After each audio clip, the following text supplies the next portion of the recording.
Hello and welcome to Elecspo. Right, RB Leipzig are the talk of the town right now and one of the fastest rising teams in world football, although I'm sure some of us have done pretty similar on Football Manager in years gone by.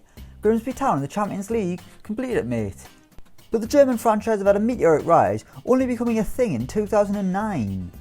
But where will they be in 5 years time when they're 16 years old? Moody teenagers probably. Anyway, let's look at RB Leipzig in 2025 according to Football Manager 2020. Leipzig have truly established themselves as one of Germany's top clubs, although they're yet to win their first elusive Bundesliga title. But they've consistently been in the top 4, other than 2024 when they came 7th, meaning they've been regulars in the Champions League. However, they're yet to win it or even reach a final. They have won some silverware, picking up a German Cup in 2023 amid the Bayern dominance. One man who has gone is Julian Nagelsmann, who was shockingly sacked in December 2020. They're currently without a manager, with Sandro Schwarz getting the sack as well in May 2025 after a somewhat underwhelming year in charge.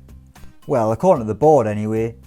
In 2025 they finished 4th in the top flight, so let's have a look at their strongest team. In goal we've got Thomas Strakosha. Leipzig no longer have a Liverpool reject in between the sticks, with the reformed Peter Galasha now playing in the UAE for Al Ain.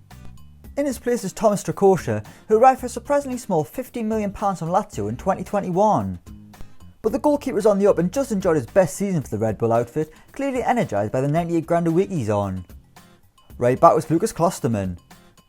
A familiar face is on the right of defence, with Lucas Klostermann failing to grow wings and fly away from the Red Bull nest.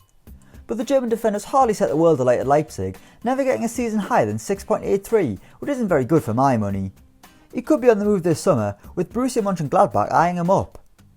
Centre back was Nordi Micheli. This French defender is on the fringes at Leipzig right now, no doubt just waiting in the wings for Upamecano to get his big money move away.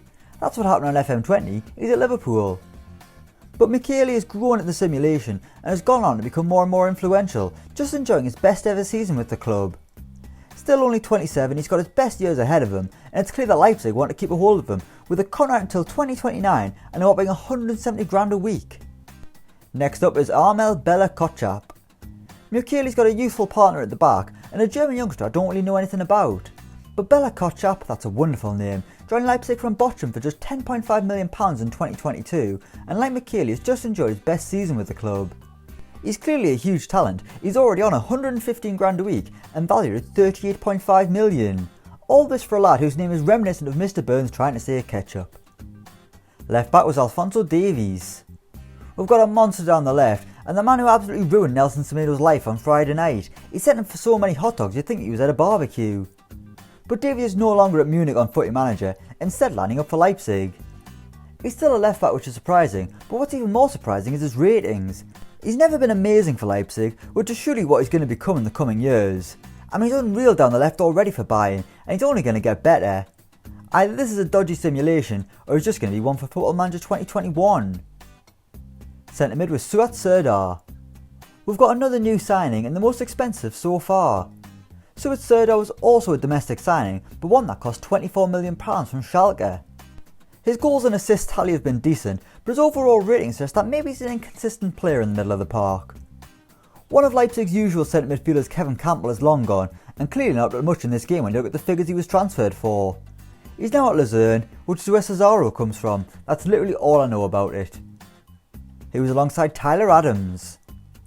The American midfielder was the hero against Atletico Madrid thanks to a massive deflection, and in 2025 is one of Leipzig's best players. The goals are now flowing like Lucozade on tap, and he's even better at creating them. Last season he was able to contribute 20 direct goals to complete his best season ever. But surprisingly his wages don't match his teammates, but he's one of their most valuable players at £47 million. On the left was Thorsten Weichelt. We've got a regen on the wing, and the only one in Leipzig's starting 11.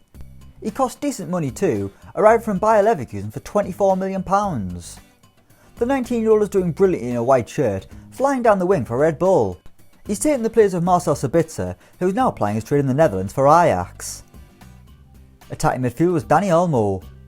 Despite all their talent, Dani Olmo is without a doubt Leipzig's best and most important player. 160 grand a week, valued at £70 million, Dani Olmo is performing like a classy fine wine just behind the striker, not like a can of Carabao or a corner shop juice. Just last season he got 12 assists and 14 goals. He's the most creative player in the Bundesliga. That's a huge tally, which begs the question, why hasn't someone else snapped him up since Leipzig clearly aren't winning trophies? And how on earth has he not even played for Spain yet? Left wing was Brian Giel. We've got another man who hasn't played for Spain, but another person who's been excellent for Leipzig. And it's a good job too, because of their club record signing at £45.5 million. Like so many of his teammates, Giel has just enjoyed his best season for the club, which begs the question, how on earth did they not do better than 4th? To be fair to Leipzig, they were only 9 points off top, which isn't too big a gap. Obviously the Red Bull crew thought otherwise as the manager got the sack. To them it was a car crash. And up front is Timo Werner. While in reality he's at Chelsea, that big money move didn't happen on FM, and Timo Werner is still in the Bundesliga. The goals have continued to flow, even if he spent most of last season coming off the bench.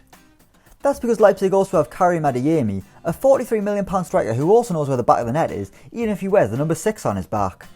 Back to Timo Werner though, who could still get that dream move to the Premier League that he craves. He's asked to leave Leipzig as he wants to join a bigger club. Just a shame that Arsenal are the only ones that are bloody interested. So there we have it, that's RB Leipzig in 2025 according to Football Manager 2020. Apologies for all the horrendous Red Bull and energy drink jokes. Let us know what you think in the comments down below. As always, don't forget to like, share and subscribe to Elecspo, and until next time, we'll see you around.